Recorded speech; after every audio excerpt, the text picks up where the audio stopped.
Olá, para você que chegou aqui na nossa primeira aula do canal Evolic, é o seguinte, hoje eu tenho algumas coisas muito importantes para falar com você que é estudante de psicologia e que é psicólogo também.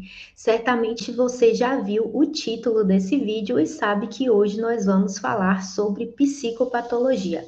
Mas antes eu quero me apresentar para você, eu prometo que vai ser super rápido. E eu me chamo Renata. E só para resumir um pouco dessa minha jornada na psicologia, desde que eu me formei em 2010, eu tive algumas idas e vindas nessa profissão, uma mudança de abordagem e uma série de outras experiências que foram muito importantes. Mas desde sempre eu tive alguns questionamentos que até hoje fazem parte da minha forma de enxergar a nossa profissão. Por exemplo, como é que nós selecionamos tudo o que nos é ensinado, tanto na nossa graduação, quanto pós-graduação, mestrado, doutorado, cursos de formação? Será que existe um mundo além daquilo que é ensinado na maior parte dos cursos de psicologia hoje em dia aqui no Brasil? E como é que a gente poderia ir além disso? E foi aí que, juntamente com o Rafael, que é meu sócio e também é meu marido, eu e ele, né, nós decidimos criar a Evolic. E depois de conversar pessoalmente com vários estudantes de psicologia e também com alguns colegas, foi que eu percebi que muitas das dificuldades que as pessoas têm atualmente foram dificuldades que eu também tive por anos da minha vida, especialmente logo depois de formada, quando eu me deparei com pacientes reais dentro do consultório, para fazer psicoterapia, para realizar um diagnóstico, quando havia necessidade de algum encaminhamento, né, de dialogar com outros profissionais, como um psiquiatra, por exemplo. Então, pode ter certeza que muito do que nós pretendemos trazer para você aqui na Evolic, tanto aqui no nosso canal quanto nos nossos cursos, eu pagaria caro para alguém ter me apresentado lá naquela época, há mais de 10 anos. E o que eu vejo é que ainda hoje, em pleno ano de 2023, pouquíssimas são as faculdades que dão a devida importância a disciplinas que são essenciais, como é o caso da análise do comportamento, terapia cognitivo-comportamental, neurociências, prática baseada em evidências. Então, é algo que é raríssimo de se encontrar nas faculdades hoje em dia. E acontece que alguns professores, mesmo ministrando a disciplina de psicopatologia, mal citam a psicopatologia teórica. Alguns ensinam até mesmo que psicólogo não pode dar diagnóstico, ou ensinam uma psicopatologia que está bem desatualizada, né, digamos assim, enfatizando alguns conhecimentos que já foram até mesmo refutados ou superados há décadas, teorias que já foram abandonadas pela ciência. E aqui na Evolic, nós acreditamos que as coisas evoluem e que nós precisamos acompanhar essas evoluções. Se é assim com os outros profissionais, por que que seria diferente com a psicologia, né? Então, nós acreditamos que se você quer ser um excelente profissional, você tem que ir além. E para ir além, você precisa construir bases que sejam sólidas. Então, se você também pensa dessa forma, você é muito bem-vindo aqui na Evole, que nós estamos aqui para ajudar você a chegar a esse objetivo de ser um excelente profissional.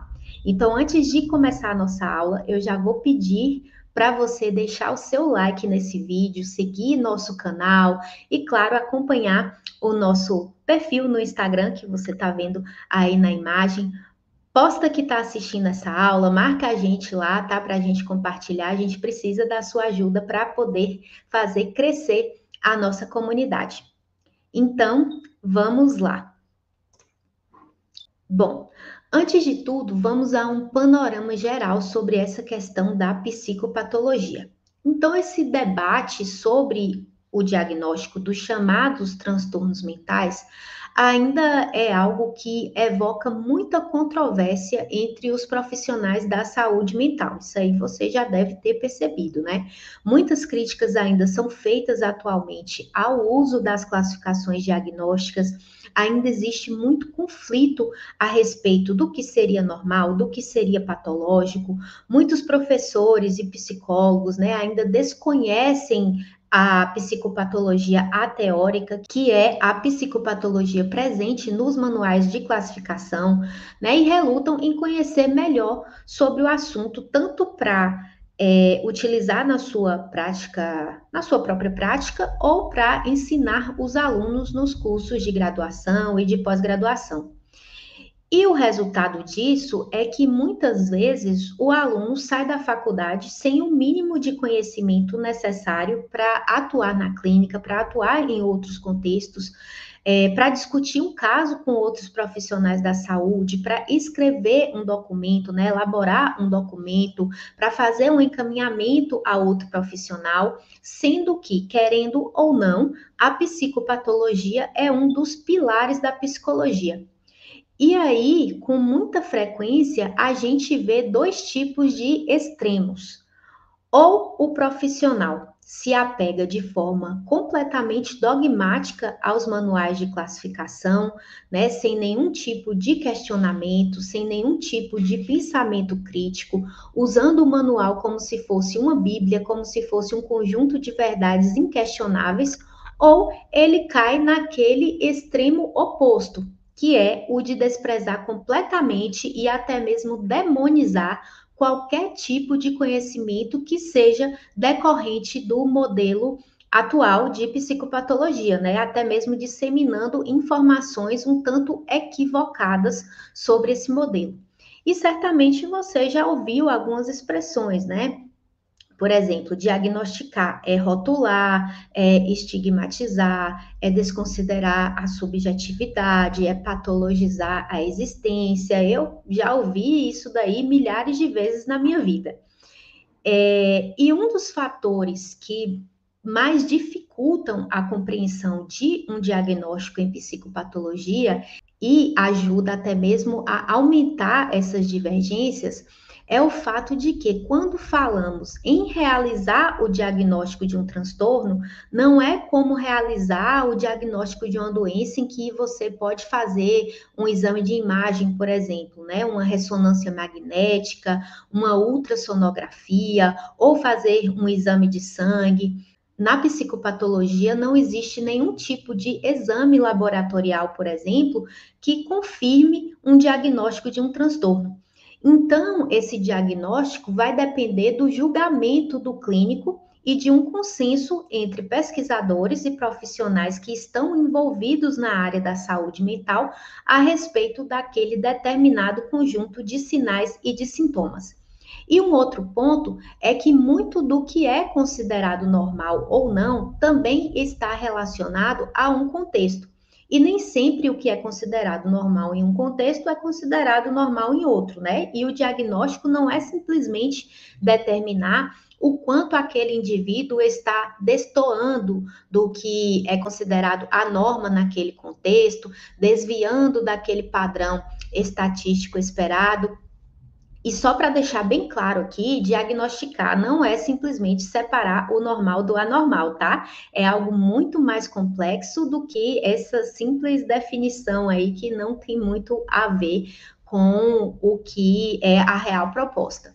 Então, essa discussão cai em um outro ponto que é muitíssimo importante e que, claro, nós não podemos ignorar, que é o fato de que existem episódios que são mesmo lamentáveis na história da psiquiatria, da psicologia, enfim, na história daquilo que sempre foi conhecido como loucura. né? Que são episódios que nos fazem realmente questionar muito sobre o nosso papel enquanto profissionais nessa área, especialmente quando nós pensamos no tratamento que era oferecido nos manicômios, nos asilos e outras instituições que eram responsáveis por cuidar, ou pelo menos deveriam cuidar, né, daquelas pessoas que apresentavam um comportamento que era considerado como desviante da norma.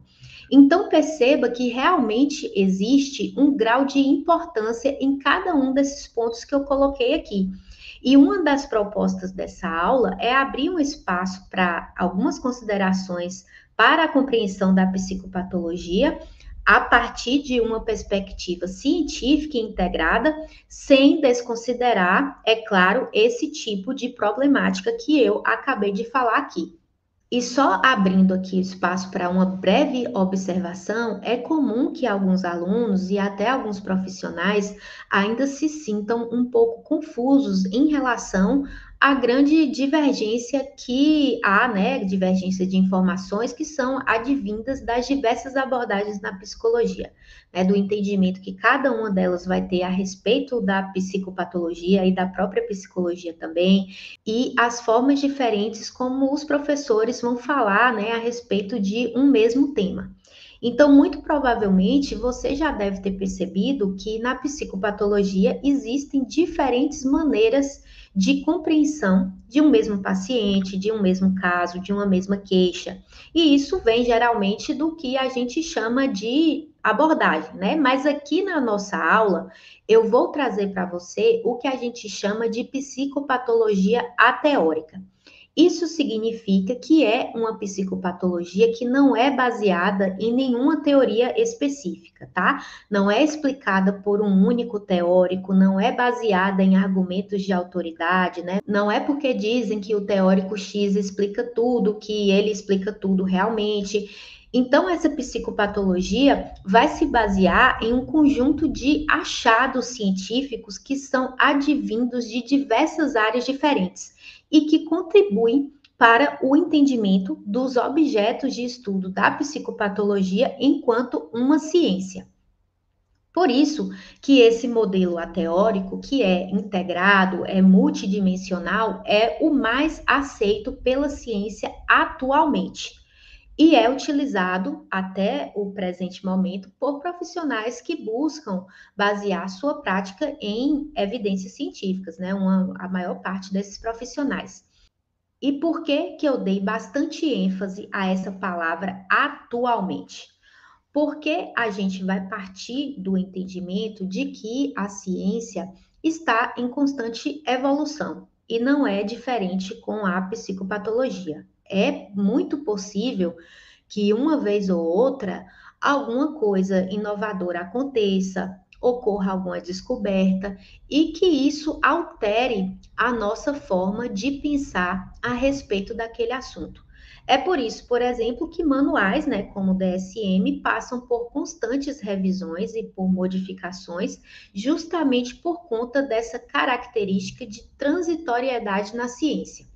Até pouco tempo, a ciência da psicopatologia era um tanto compartimentalizada. O que isso quer dizer? Quer dizer que tentava-se examinar efeitos separados das influências biológicas, psicológicas, sociais, e esse entendimento antigo dessa compartimentalização ainda hoje aparece muito no que as pessoas pensam sobre os transtornos mentais. E isso não é refletido apenas entre o público leigo, né? Através de expressões como depressão é falta de Deus, depressão é um desequilíbrio químico, etc. Mas também entre os próprios profissionais. Eu tenho certeza que você já ouviu profissionais falando, por exemplo, que tudo é social. Né? E hoje nós sabemos que é óbvio que existem influências sociais e que elas jamais podem ser desprezadas, mas elas não são as únicas. Nós não podemos afirmar que o processo de adoecimento psicológico se dá apenas por fatores sociais, apenas pelo ambiente, apesar, é claro, da grande influência que esses fatores exercem. Mas por que o psicólogo precisa, então, entender de psicopatologia?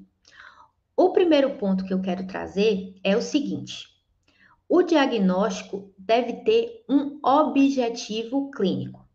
Vamos sair aqui um pouco da nossa área da psicologia e nos colocar como pacientes que nós somos de outros profissionais. Então, quando você procura um médico, o que você espera? Eu suponho que a sua expectativa seja a de que ele te avalie, que proponha um tratamento de acordo com a situação que você apresentou para ele, né? Então, eu acredito que você não espera que ele receite um colírio, por exemplo, para tratar uma lesão no seu tornozelo. E o fato dele ter diagnosticado a sua lesão vai ajudá-lo a tomar uma decisão clínica mais assertiva para resolver o seu problema. Concorda? E você não espera que ele escolha aleatoriamente qualquer medicação só porque ele achou a caixa de um remédio mais bonita do que a caixa de outro, né? Ou porque quando ele estava na faculdade, ele jurou fidelidade a um remédio, a um tipo de tratamento e ele prometeu que ia usar aquilo ali para sempre com todos os pacientes que aparecessem na vida dele. Então, agora vamos voltar aqui para o nosso dia a dia na psicologia e supor que nessa manhã você tenha atendido 2 pacientes. O primeiro deles apresentou para você uma queixa de intensa desregulação emocional, de não conseguir manter relacionamentos interpessoais, muita impulsividade, medo de abandono, muita dificuldade de controlar a raiva, um sentimento intenso de vazio que é relatado por ele como insuportável. E, além disso, ele ainda relatou para você alguns episódios de autolesão. O segundo paciente que você recebeu foi levado ao consultório pela esposa, tá? Não queria nem levantar da cama nessa manhã e isso já vem se repetindo há alguns dias. Perdeu o interesse totalmente em algumas atividades que antes ele gostava muito de fazer, está sempre se queixando de falta de energia, relata se sentir completamente sem ânimo para viver. Então, perceba que são 2 casos com diferenças bem significativas entre eles. E que isso significa que nós não vamos utilizar uma fórmula mágica que vai servir para os dois. Isso é muito óbvio, né? E aí você deve estar se perguntando por que eu estou falando coisas tão óbvias aqui. E eu te respondo que mesmo sendo tão óbvio, esse raciocínio, ele não é aplicado quando nós aprendemos que o psicólogo pode se basear exclusivamente nas suas preferências pessoais para tomar decisões clínicas, que ele pode se basear apenas na sua visão de mundo, apenas na sua visão de homem, apenas no que o seu coração manda. Então, agora eu te faço algumas perguntas aqui. Será que a mesma intervenção que eu utilizar com o primeiro paciente também vai servir para o segundo? Será que se eu apenas acolher esses 2 pacientes de uma forma muito empática e tiver uma excelente relação terapêutica com os dois, será que isso vai ser suficiente para eles melhorarem? E será que existem intervenções que apresentam mais chances de funcionar com um e com o outro? E se existem, como eu consigo saber quais são essas intervenções e quais são as diferenças entre elas? Então, fazendo uma avaliação diagnóstica mais detalhada desses pacientes, eu poderia dizer que o primeiro paciente apresenta sintomas que são compatíveis com o diagnóstico de transtorno da personalidade borderline, certo? E o segundo apresenta sintomas que são compatíveis com o transtorno depressivo maior. Como também eu posso nem chamar de transtorno, eu posso inventar qualquer outra denominação, né, para cada um dessas queixas, né, para cada um desses quadros que os 2 pacientes estão me apresentando. Porém, o que eu quero que você entenda é o seguinte, que, independentemente do nome que eu vou dar para cada um desses quadros, independentemente de como eu vou chamar aquilo que está sendo narrado por cada um desses pacientes e observado por mim, são demandas diferentes. E, ao mesmo tempo, tanto um quanto o outro, apesar de serem pessoas únicas, né, com todas as suas particularidades, com todas as suas singularidades, eles apresentam, né, cada um conjunto de queixas, de comportamentos, de sinais e de sintomas que um número significativo de pessoas também apresenta, estatisticamente falando.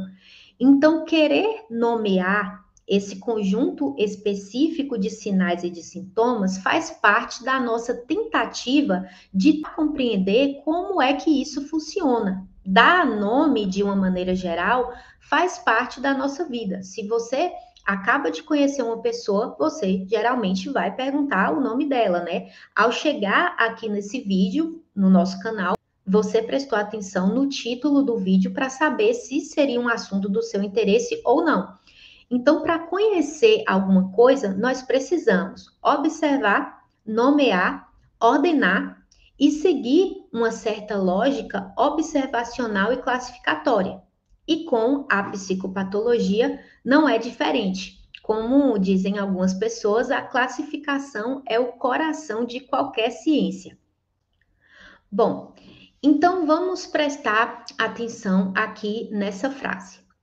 Se não fosse possível ordenar e rotular objetos ou experiências, os cientistas não poderiam comunicar-se uns com os outros e o conhecimento não avançaria. Cada um teria que desenvolver um sistema pessoal que não significaria nada para outra pessoa. Se você vai estudar plantas, rochas, animais, qualquer coisa, você vai precisar fazer classificações. Porém, quando se trata de comportamento humano, por vários motivos, essa questão se torna algo que é bastante polêmico. Agora, cá para nós, raciocina aqui comigo, tá? Até mesmo as pessoas que desconsideram e abominam as categorias diagnósticas da psicopatologia utilizam outros tipos de categorias para compreender o comportamento humano. Essas pessoas também fazem classificações o tempo inteiro, ainda que seja de outra maneira, né? Ainda que utilizem outros critérios. Não há como fugir disso, você concorda? E todos nós usamos categorias para classificar o comportamento humano. Isso faz parte da nossa tentativa de descrever, de compreender. E mesmo quando você diz que fulano é uma ótima pessoa, você está utilizando uma categoria para descrever fulano. Você tem os seus critérios de ótima pessoa para poder decidir se fulano é uma ótima pessoa ou não.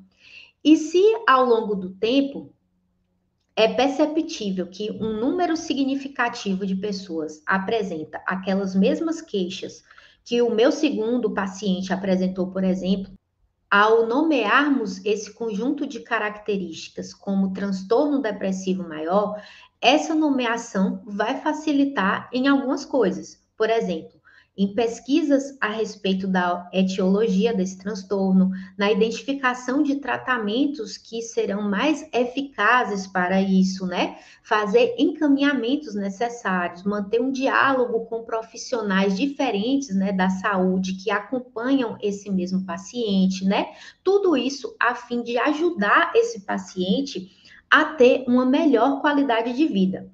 E se a psicopatologia precisa conhecer determinado fenômeno, ela vai dar um nome, né? E a partir daí vai desenvolver suas pesquisas, vai desenvolver seu conhecimento a respeito daquele mesmo fenômeno.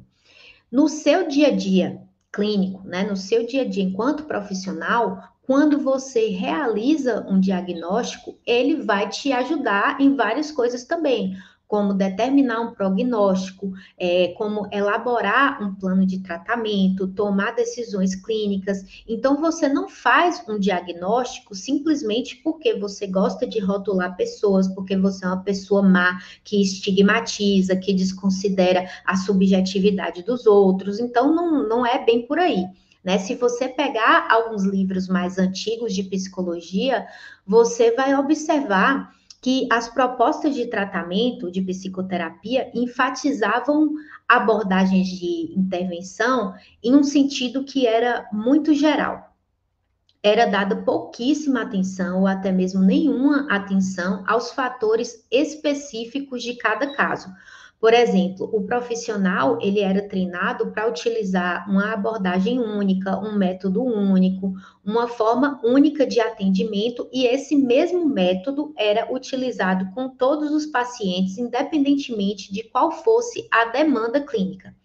E aí, com o avanço da ciência psicológica, foram sendo desenvolvidos tratamentos efetivos específicos para demandas específicas. Isso aí, inclusive, é uma das coisas que considera a prática baseada em evidências, né? Que pode ficar como um assunto para uma próxima aula. Se você quer ver esse assunto aqui, comenta aí embaixo, tá? Para a gente ficar sabendo.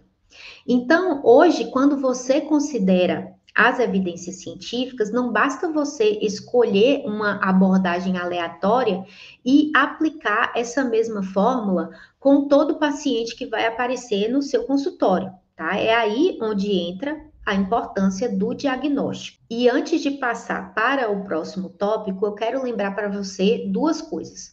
A primeira é que o DSM não é a única tentativa de classificação do que é considerado sofrimento mental dentro da psicologia, dentro da psiquiatria. E a segunda coisa é que existem diversas limitações, diversas falhas no uso desses manuais diagnósticos, tá? Como tudo na vida, existem vantagens e desvantagens, mas nós vamos seguindo que daqui a pouco a gente chega nessa parte. Bom, então, afinal, o que é psicopatologia? Trazendo essa tentativa aqui de definição do Paulo Dalgalarrondo, nós poderíamos dizer que a psicopatologia, em uma acepção mais ampla, pode ser definida como um conjunto de conhecimentos referentes ao adoecimento mental do ser humano. É um conhecimento que se esforça por ser sistemático, elucidativo e desmistificante. De uma forma bem resumida, nós poderíamos entender que a psicopatologia é o estudo científico dos transtornos psicológicos. Mas será que essa definição seria suficiente? Será que é só isso, né? É claro que para compreender o que de fato é a psicopatologia, a gente precisa ir um pouco além dessas simples definições.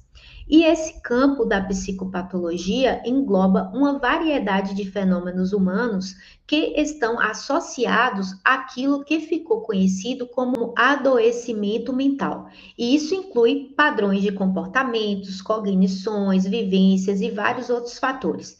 E é importante ressaltar que nem todas as propostas de compreensão da psicopatologia vão buscar se embasar cientificamente. Isso daí você já deve ter percebido, né? Algumas propostas vão até mesmo se afastar completamente da ciência, buscando outras formas bem diferentes aí de compreender esse assunto.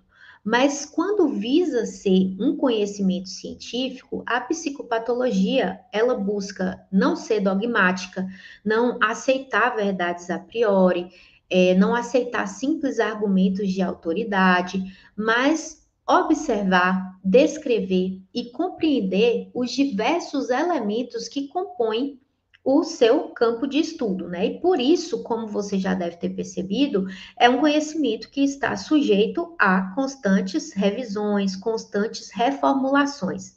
É nesse campo que entra, talvez, o que seja um dos conceitos mais controversos dentro da psicologia, que é o conceito de transtorno mental. Mas e aí, o que seria um transtorno mental? Eu vou trazer primeiro aqui essa definição do DSM-5-TR, que é o DSM atual, tá? O DSM vigente. Então, o que ele diz? Ele diz que um transtorno mental é uma síndrome caracterizada por perturbação clinicamente significativa na cognição, na regulação emocional ou no comportamento de um indivíduo, que reflete uma disfunção nos processos psicológicos, biológicos ou de desenvolvimento subjacentes ao funcionamento mental. Os transtornos mentais estão frequentemente associados a sofrimento ou incapacidades significativos que afetam atividades sociais, profissionais ou outras atividades importantes. Então, eu vou chamar a atenção aqui para dois critérios que estão presentes em qualquer transtorno, que são o sofrimento clinicamente significativo e prejuízos. Então, primeiro, né, o que seria esse sofrimento clinicamente significativo? Você pode me dizer, né? Ah, mas sofrimento faz parte da vida, então significa que a pessoa que está sofrendo, ela necessariamente tem um transtorno, né? Você está certo nessa primeira parte da sua fala, né? Realmente o sofrimento faz parte da vida, mas não necessariamente, né, ele está relacionado a um transtorno mental. O fato de uma pessoa estar sofrendo não significa necessariamente que ela tem um transtorno, mas existem situações em que essa pessoa sofre de forma considerável, de forma profunda, de forma intensa, e esse sofrimento está associado a uma sintomatologia daquele quadro que ela apresenta. Então, não estamos falando de qualquer sofrimento, tá? Mas de um sofrimento que está relacionado àquela condição específica. E o conceito de prejuízo também pode ser questionado. Quer dizer que basta a pessoa ter qualquer prejuízo na vida dela e a gente já pode diagnosticar? É claro que não, né? Esse quadro, essa condição que ela apresenta, estão associados a dificuldades nos seus relacionamentos, a problemas no seu trabalho, a dificuldades no seu dia a dia, está impedindo essa pessoa de fazer coisas que são importantes na vida dela. Então, se isso acontece, a gente pode falar em prejuízos relacionados ao transtorno. E apesar de ser algo difícil, essa tarefa de definir exatamente o que é um transtorno psicológico, nós podemos dizer, né, que para ser considerado um transtorno, existem aspectos apresentados por uma pessoa que se encaixam em um perfil típico, que pode ser categorizado a partir de um consenso a respeito dessa categoria. E aí eu vou ressaltar uma coisa, e eu gostaria de ler esse trecho aqui, que é até um pouco grande, mas eu quero que você tenha paciência, porque é muito importante a gente entender o que está escrito aqui, tá? Que é o seguinte, olha só. Apesar da estrutura categórica, é importante reconhecer que no DSM-5 não existe o pressuposto de que cada categoria de transtorno mental é uma entidade completamente distinta, com limites absolutos que a separam de outros transtornos mentais ou de nenhum transtorno mental. E também não há o pressuposto de que todos os indivíduos descritos com o mesmo transtorno mental são semelhantes em todos os aspectos importantes. O clínico que está utilizando o DSM deve, portanto, levar em consideração que indivíduos que compartilham um diagnóstico provavelmente serão heterogêneos, mesmo no que diz respeito às características definidoras do diagnóstico, e que os casos limítrofes serão difíceis de diagnosticar, a não ser de uma forma probabilística. Isso que a gente acabou de ler aqui significa o quê? Significa que existe uma certa flexibilidade na utilização desse sistema de classificação, que não é simplesmente tem ou não tem o transtorno. Nós precisamos capturar informações clínicas adicionais que vão além desse diagnóstico. E o diagnóstico não vai se resumir simplesmente em fazer um checklist dos sintomas, né? Somar os pontos ali e dizer sim ou não, se tem ou não tem. É algo que é muito mais complexo do que isso. Bom, então falando sobre algumas propostas de classificação, né? Nós temos essas duas principais propostas na atualidade, que são a CID, que é a Classificação Internacional de Doenças e Problemas Relacionados à Saúde, né, que se encontra na sua 11ª edição, sendo que os transtornos mentais, né, foram incluídos pela primeira vez em 1948, quando a CID estava na 6ª edição. E nós temos o famoso DSM, né, que é o Manual Diagnóstico e Estatístico dos Transtornos Mentais, que está em sua versão mais atual, DSM-5-TR, e nós falaremos um pouco mais do DSM daqui a pouco. Mas antes é importante lembrar que existem outras propostas de classificação, porém, essas duas são as mais utilizadas pelos profissionais da saúde mental, e os dois, né, tanto a CID quanto o DSM, possuem semelhanças quanto ao raciocínio e também quanto à descrição dos sinais e dos sintomas, focando ali na observação de comportamentos para a realização do diagnóstico.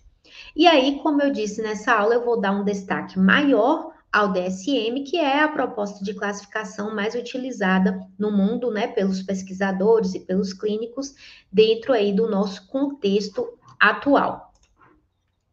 Só para você ter uma noção comparativa a respeito do aumento do número de diagnósticos em psicopatologia ao longo do tempo, vamos pegar aí o ano de 1840. Nesse ano, existia um consenso da existência de dois diagnósticos básicos: insanidade e idiotismo. Perceba que essa palavra idiotismo não era utilizada de maneira pejorativa como nós conhecemos hoje, tá? Era um diagnóstico mesmo. E isso serve para a gente entender o quanto os diagnósticos também estão ligados às mudanças sociais que vão ocorrendo ao longo do tempo. Outro exemplo é o antigo diagnóstico de retardo mental, né? Que atualmente se chama transtorno do desenvolvimento intelectual, deficiência intelectual, entre parênteses. E muito dessa mudança se deu também pela utilização pejorativa desse termo, né? Retardado virou um xingamento na nossa sociedade.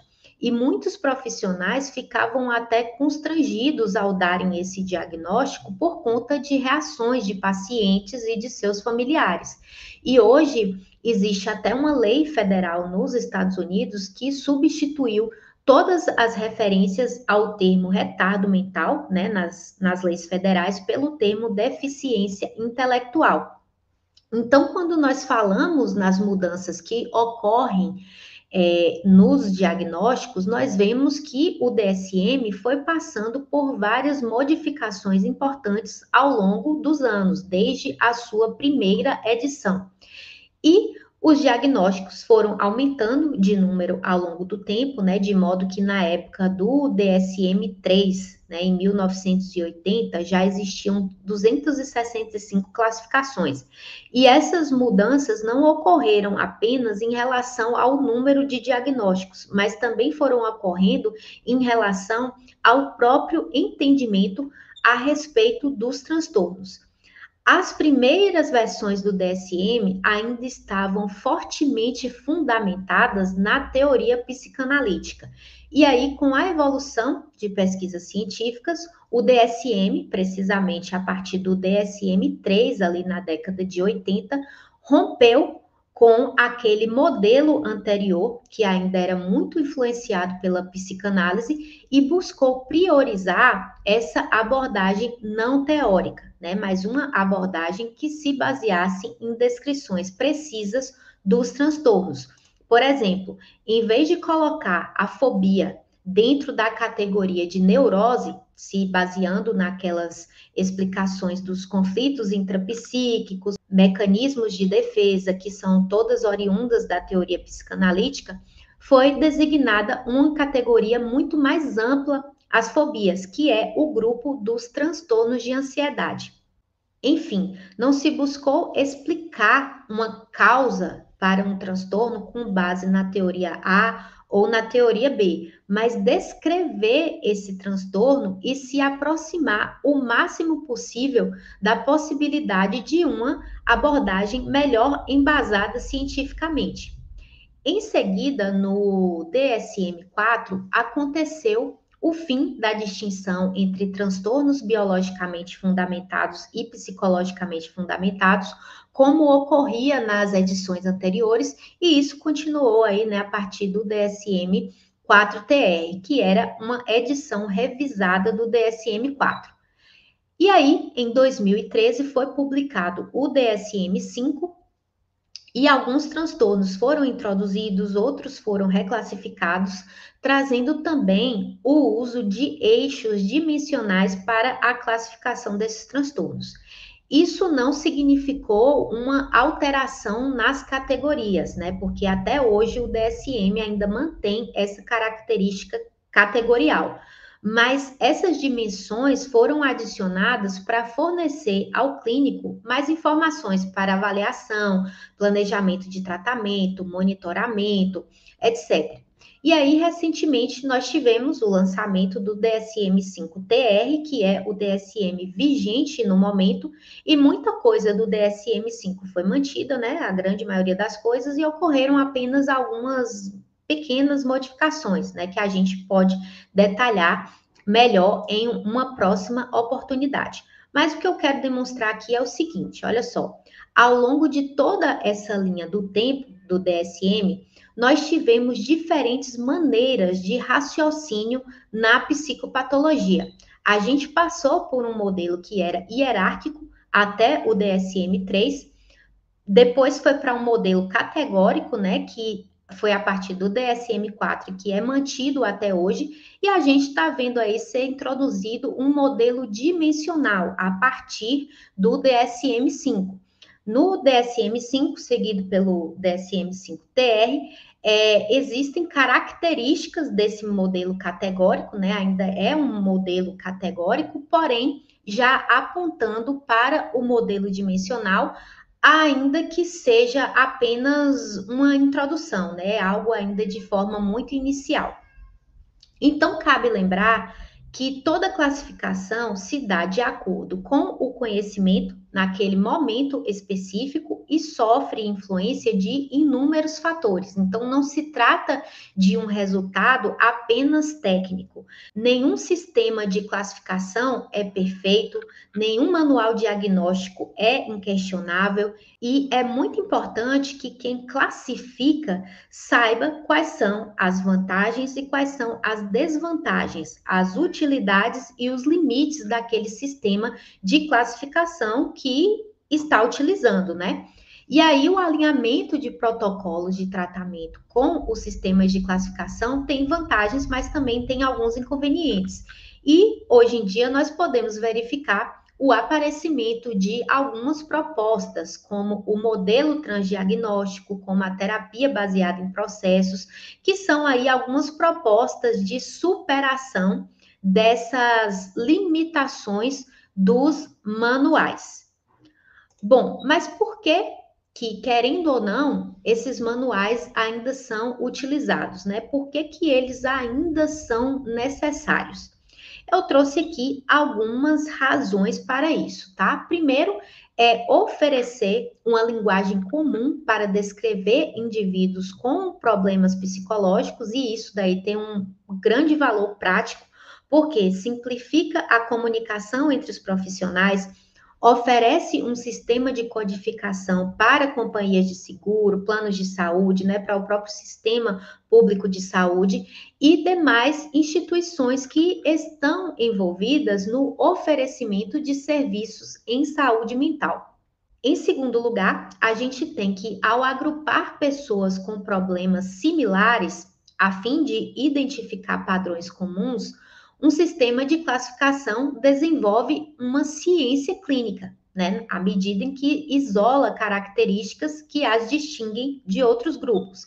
E, por fim, tais conhecimentos produzidos podem ser utilizados para melhorar tratamentos existentes ou para desenvolver novas propostas de intervenção. E aí, sobre as falhas desses sistemas, as falhas desses manuais, nós podemos considerar o seguinte aqui. Primeiro, a utilização de cortes que são bastante arbitrários para definir o que é normalidade e o que não é. A gente tem o fato de que um diagnóstico atualmente é feito apenas com base nos critérios e no julgamento subjetivo do clínico, né? Sem a necessidade de medidas que sejam mais objetivas. Outro ponto é que o diagnóstico ainda é excessivamente focado nos sintomas. Suas categorias descrevem um grupo heterogêneo de pessoas e diferentes combinações de sintomas que definem um mesmo diagnóstico, e boa parte dos pacientes não se enquadram em uma categoria diagnóstica e os clínicos ainda utilizam com muita frequência o termo não especificado. E um outro ponto importante é que, atualmente, os manuais de classificação possibilitam uma excessiva presença de comorbidades. Então, uma mesma pessoa, ela pode ser diagnosticada com vários transtornos diferentes, o que também acarreta algumas desvantagens. Então, em resumo, mesmo com os benefícios, o sistema diagnóstico também apresenta falhas, apresenta desvantagens e apresenta prejuízos, né? O que demonstra que a ciência da psicopatologia, apesar de todos os avanços que ocorreram até o momento, ainda tem muito o que evoluir. E quando a gente fala em categorias, não deixa de existir uma certa arbitrariedade nas classificações, né? E quanto mais rígida, mais fechada é uma categoria diagnóstica, né? Tem ou não tem os sintomas, sim ou não, menos sensível ela é para captar as particularidades de cada caso. Então, realmente, o diagnóstico ainda está muito focado nos sintomas, até mesmo por conta da complexidade envolvida na situação e por conta desse diagnóstico ser feito através da observação clínica, né? E assim o diagnóstico fica muito dependente da interpretação do clínico, do seu julgamento subjetivo, de acordo com o seu conhecimento naquele momento. E isso leva a gente a pensar no seguinte, né? Que durante centenas de anos, né, os seres humanos vêm buscando compreender, explicar e controlar aqueles comportamentos que são considerados como problemáticos, né? Problemáticos de acordo com aquele determinado contexto. Durante um grande período da nossa história, era predominante uma certa tradição sobrenatural para explicar os comportamentos. As explicações envolviam bruxaria, possessões e, além disso, tratamentos como exorcismo, né, faziam parte do dia a dia das pessoas. Algumas práticas que hoje nós consideramos como bizarras eram super comuns. Por exemplo, pendurar a pessoa sobre um poço cheio de cobras venenosas para assustar os espíritos demoníacos para fora do corpo dessa pessoa, esses espíritos que seriam os responsáveis pelo seu comportamento desviante, pelo seu comportamento inadequado. A gente teve também uma tradição que foi essencialmente biológica, né, que se buscava causas exclusivamente biológicas para os transtornos mentais. Um exemplo, né, é o de Hipócrates, que afirmava que o funcionamento do cérebro estava relacionado a 4 fluidos corporais, ou humores. O sangue, que vinha do coração, a bilis negra, do baço, a linfa, do cérebro, e a bilis amarela, ou cólera, que vinha do fígado. E tudo isso influenciava no que ficou conhecido como 4 temperamentos. Isso aí eu acho que você já deve ter ouvido falar por aí, né? Porque algumas pessoas ressuscitaram essa história dos 4 temperamentos e estão utilizando aí até mesmo profissionalmente. Eu acho que você já ouviu falar em sanguíneo, melancólico, fleumático, colérico, né? E algumas pessoas utilizam isso até os dias de hoje, ainda que não tenha nenhum tipo de comprovação. E um dos tratamentos propostos, né, naquele tempo para o excesso de um ou mais desses humores era a sangria, em que se retirava uma quantidade de sangue do corpo dessa pessoa, na maioria das vezes pelo uso de sanguessugas. A gente teve também nessa tradição essencialmente biológica, né, que se estendeu aí por um bom tempo, essa época em que se intensificaram os estudos sobre a sífilis, tá? Quando a pessoa estava com sífilis num estágio muito avançado, havia ali a presença de sintomas psicóticos, como delírio de perseguição, delírio de grandeza, e isso fez com que muita gente acreditasse que a causa para qualquer tipo de transtorno também teria uma origem biológica, né? Já que a sífilis era causada por um micro-organismo bacteriano. E aí, seguindo essa tradição, veio o que ficou conhecido como eletrochoque, cirurgia cerebral, lobotomia, terapia por choque insulínico, até chegar aos primeiros medicamentos que foram destinados exclusivamente ao tratamento dos doentes mentais.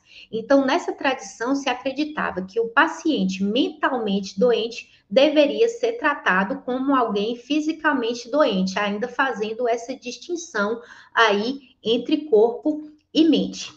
E aí, nós tivemos também uma tradição que foi essencialmente psicológica, que estava adormecida por um tempo, mas que reemergiu ali no século XX, tá? Através de três principais modelos diferentes: o modelo psicanalítico, o humanista e o modelo comportamental. Sendo que o modelo comportamental até hoje mantém a sua imensa influência não só para a compreensão científica da psicopatologia, como também para tratamentos empiricamente sustentados. Então, você vai perceber que ainda hoje é super importante você compreender esse modelo e dominar conceitos básicos como condicionamento clássico, extinção, condicionamento operante, reforço, modelagem. Enfim, eu não vou me ater muito a esses detalhes de cada um desses modelos, mas é importante entender que cada um deles possui suas particularidades e seus modos próprios de compreender e explicar o comportamento humano. E aí, ao longo do tempo, algumas ideias foram sendo refutadas, foram sendo modificadas, substituídas, outras se mantêm de pé até hoje, né, sustentadas empiricamente, e algumas outras também permanecem presentes na nossa sociedade, até mesmo dentro dos cursos de psicologia, mesmo sem ter nenhum tipo de evidência que as confirme. E aí, como o objetivo dessa aula é mostrar para você o que é uma abordagem integrada da psicopatologia, eu quero destacar 2 décadas que foram decisivas para o entendimento sobre psicopatologia que nós temos hoje. Primeiro, a década de 1990, onde ocorreu crescente sofisticação dos instrumentos científicos e da metodologia, e também ocorreu a constatação de que nenhuma influência, seja ela biológica, comportamental, cognitiva, emocional ou social, nenhuma influência ocorre de forma isolada. A partir dessa década, a compreensão passou a ser a de que sempre que pensamos, sentimos e agimos, todo o nosso corpo está envolvido. Tudo isso influencia até mesmo a estrutura do nosso cérebro.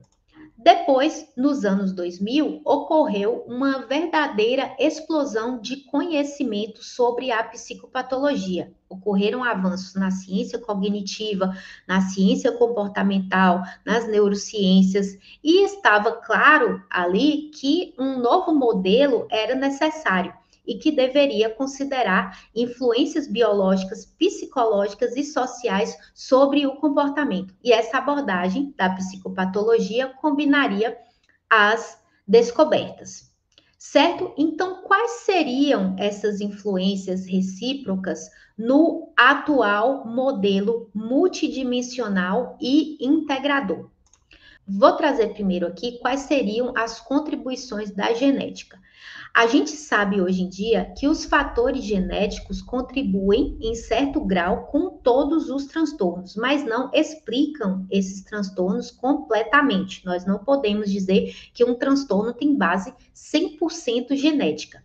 E todos os transtornos, eles podem apresentar influência genética em maior ou menor grau, tá? E é importante considerar também a interação entre os genes e o ambiente, de modo que a epigenética, preste muita atenção, porque a gente ainda vai ouvir falar muito sobre isso, a epigenética também é considerada, pois o que se entende é que a interação complexa entre genes e ambiente desempenha importante papel em um transtorno. A gente também tem contribuições da neurociência, porque para entender o comportamento é necessário a gente entender também como o cérebro e o sistema nervoso funcionam. O comportamento humano está intimamente ligado ao funcionamento do sistema nervoso central, periférico, neurotransmissores, e tudo isso implica também na psicopatologia. Hoje a gente sabe que os circuitos específicos do cérebro envolvidos em transtornos psicológicos são sistemas muito complexos identificados pelas vias dos neurotransmissores que se distribuem no cérebro, tá? Então, a existência desses circuitos sugere que a estrutura e o funcionamento do sistema nervoso desempenham papéis importantes na psicopatologia. Porém, outras pesquisas pontuam que os circuitos são bastante influenciados ou talvez até criados por fatores psicológicos e sociais. E além disso, tanto as intervenções biológicas como as drogas, quanto as intervenções ou experiências psicológicas parecem ser capazes de alterar o circuito. E por conseguinte, não podemos considerar a natureza e a causa de transtornos psicológicos sem examinar esses fatores biológicos e psicológicos. A gente também tem a influência, né, das ciências comportamental e cognitiva. As influências cognitivas e comportamentais afetam a aprendizagem e a adaptação de cada indivíduo ao longo da sua vida, né? Isso aí contribui não apenas para os transtornos, como também modificando diretamente o funcionamento e a estrutura do cérebro e até mesmo a expressão genética. E aí, pesquisas importantes sobre condicionamento e processos cognitivos, desamparo aprendido, aprendizagem social, aprendizagem preparada, inconsciente, só lembrando que não é aquele inconsciente da psicanálise, tá? É outra história aí que depois a gente pode falar sobre isso. Então, todos esses estudos sobre esses assuntos e muitos outros advindos das ciências cognitiva e comportamental contribuem significativamente para o nosso entendimento atual de psicopatologia. A gente também tem os estudos das emoções, né, que as emoções vêm ganhando um importante espaço no entendimento da psicopatologia. Muitos são os estudos que ajudam nesse entendimento, como a fisiologia e a finalidade do medo e de outras emoções também, componentes da emoção, como as emoções básicas estão relacionadas aos transtornos e afetam processos cognitivos. Além disso, é claro, nós temos os fatores culturais, sociais e interpessoais, que existem estudos também que já vêm demonstrando o poder substancial e profundo dessas influências, né? Muitos estudos importantes já demonstram os efeitos sociais sobre a saúde e o comportamento. O fato de você viver em determinado ambiente pode ser associado às suas chances de desenvolver determinado transtorno ou não. E além de terem a sua porcentagem de influência na causa, também tem papel importante na manutenção desses transtornos e na piora do quadro.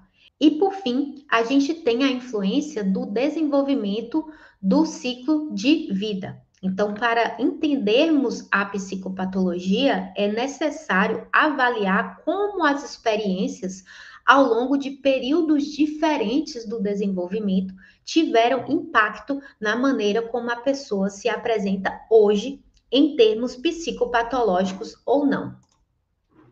E aí, né?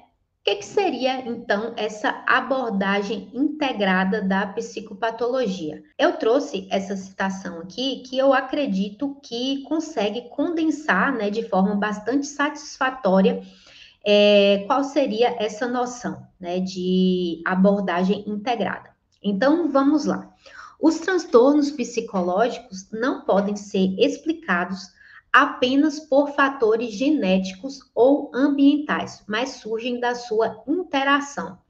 Agora compreendemos que os fatores psicológicos e sociais afetam diretamente a função neurotransmissora e até mesmo a expressão genética, e dessa forma não podemos estudar os processos comportamentais, cognitivos ou emocionais sem apreciar as contribuições dos fatores biológicos e sociais para a expressão psicológica e psicopatológica. E em vez de compartimentalizar a psicopatologia, nós usamos uma abordagem mais acessível que reflete precisamente o estado atual da nossa ciência clínica. Eu gostaria muito que você prestasse atenção nisso aqui e que visse que não é simplesmente dizer que um transtorno é causado por um trauma de infância, pela falta de Deus, por conflitos inconscientes, pela sociedade, pelo sistema econômico, né? Todas essas explicações que tentam ligar a origem de um transtorno a uma causa única. O que nós vamos considerar aqui é a integração de fatores diversos em que nenhuma influência particular possa ser considerada fora do seu contexto. E contexto, no caso, quer dizer a biologia, a cognição, o comportamento, a emoção, os meios sociais e culturais, de modo que qualquer um desses componentes desse sistema inevitavelmente vai afetar os outros componentes. É tudo como uma rede complexa. E é claro, né, que para esgotar esse assunto, a gente precisaria de muito mais do que uma aula, e mesmo assim, muita coisa ainda ficaria de fora, mas mesmo de forma condensada, né, nesse formato de overview, eu espero ter mostrado para você que esse entendimento mais atual da psicopatologia é um campo que é muito complexo e que atualmente não há como afirmar que existe uma causa única para um transtorno, e que na nossa prática na psicologia a gente deve estar atento a tudo isso. Bom, então eu não poderia encerrar essa aula sem antes propor algumas reflexões para a gente fazer, né, ao longo aí dos nossos dias. Eu sei que muitas vezes, enquanto profissionais na psicologia e até mesmo enquanto estudantes de psicologia, nós somos cobrados a dar resposta para tudo. E isso pode ser uma verdadeira armadilha, porque existem muitas perguntas para as quais nós simplesmente não temos resposta, tá? Mesmo com experimentos diários, muito investimento de tempo e dinheiro em pesquisas, existem questões que ainda não podem ser respondidas de maneira satisfatória. A gente só tem como supor, como imaginar. E eu sei que dar uma resposta aparentemente satisfatória, com aquela aparência de profundidade, ainda que nada comprove essa tal profundidade, né? Demonstrando entender profundamente o que mais ninguém entende, né? Se baseando em uma teoria super complicada. Tudo isso pode parecer muito sedutor num primeiro momento, né? Tudo isso pode parecer suficiente, principalmente quando você é chamado a explicar algo muito importante para uma pessoa leiga, que vai facilmente se encantar pelas suas palavras complicadas, né? Pela sua explicação difícil, pela poesia do seu entendimento, mesmo que ela não questione de onde foi que você tirou tudo aquilo que você disse com tanta certeza, que você disse com tanta ênfase, né? Que você disse com tanta veemência. Então, fica aqui uma sugestão que é que a gente passe a utilizar sempre algumas perguntas, tanto em relação ao que a gente sabe, quanto em relação ao que a gente aprende todos os dias, seja na faculdade, seja na internet, em livros, em artigos, em qualquer tipo de fonte. Como é que esse autor chegou a essa conclusão? Como é que ele chegou a essa afirmação? Como ele chegou a esse entendimento, né? Como é que ele sabe disso? E, inclusive, eu sugiro que você questione tudo o que eu disse para você aqui nessa aula. E você se pergunte também, o que que essa Renata está me falando aqui sobre psicopatologia nesse canal dessa tal de Evolic, né? De onde vêm essas informações que ela está me trazendo? Como é que foi construído Tudo isso que ela está me dizendo aqui, de onde essas informações foram tiradas? Porque ainda hoje existem explicações a respeito da psicopatologia que são quase que completamente baseadas simplesmente no que o teórico tal escreveu com base na observação de um número limitado de pacientes, né, com base apenas na narrativa daqueles atendimentos. Então, será que essas informações seriam suficientes? E veja que eu não estou dizendo que essas informações podem ser descartadas. Eu estou perguntando se elas são suficientes, se elas são realmente confiáveis. Será que as minhas impressões pessoais são 100% confiáveis, capazes de captar exatamente o que se passa com o meu paciente, que eu posso extrapolar isso a toda uma população? E mais alguns questionamentos, né? Será que uma teoria que se baseia exclusivamente nas impressões pessoais de uma pessoa ou de um grupo de pessoas teria essa capacidade, né, a ponto de eu confiar cegamente no que diz essa teoria? Talvez você saia daqui com mais dúvidas do que com respostas, mas eu devo te adiantar que ter dúvidas faz parte do que nós chamamos de postura científica. E uma das principais características dessa postura é reconhecer que todos nós, eu, você, seu professor preferido, seu teórico preferido na psicologia, todos nós sofremos a influência de vieses e de confundidores. Então, uma pergunta fundamental aqui é: como se sabe tudo o que nos é ensinado em termos de psicopatologia, em termos de psicologia de um modo geral? Pelo visto, a gente ainda tem muito o que conversar daqui para frente. Eu espero que você tenha gostado dessa aula. Para finalizar, só mais uma citação aqui. Hoje eu estou cheia de citações, mas eu prometo que é a última e é muito bonita até essa citação, que é uma citação do Sêneca, que diz o seguinte: há de vir o tempo no qual uma pesquisa diligente durante longos períodos revelará coisas que hoje estão ocultas. A duração de uma vida, mesmo que toda dedicada ao céu, não seria suficiente para a investigação de um tema tão vasto. E por isso, esse conhecimento só se desdobrará ao longo de sucessivas eras. Virá um tempo no qual nossos descendentes ficarão espantados com o fato de que não sabíamos de coisas que para eles serão tão evidentes. Muitas descobertas serão reservadas para épocas ainda por vir, quando a lembrança sobre nós estará apagada. Nosso universo é um caso lamentavelmente ínfimo, a menos que encerre coisas que cada época terá de investigar. A natureza não revela seus mistérios de uma só vez. Então, a gente encerra por aqui essa aula de hoje. Eu já vou te pedir de novo para não esquecer de deixar seu like, de clicar e seguir o nosso canal, de acompanhar o nosso Instagram e a gente se vê na próxima aula, no próximo vídeo, tá? Até mais e muito obrigada!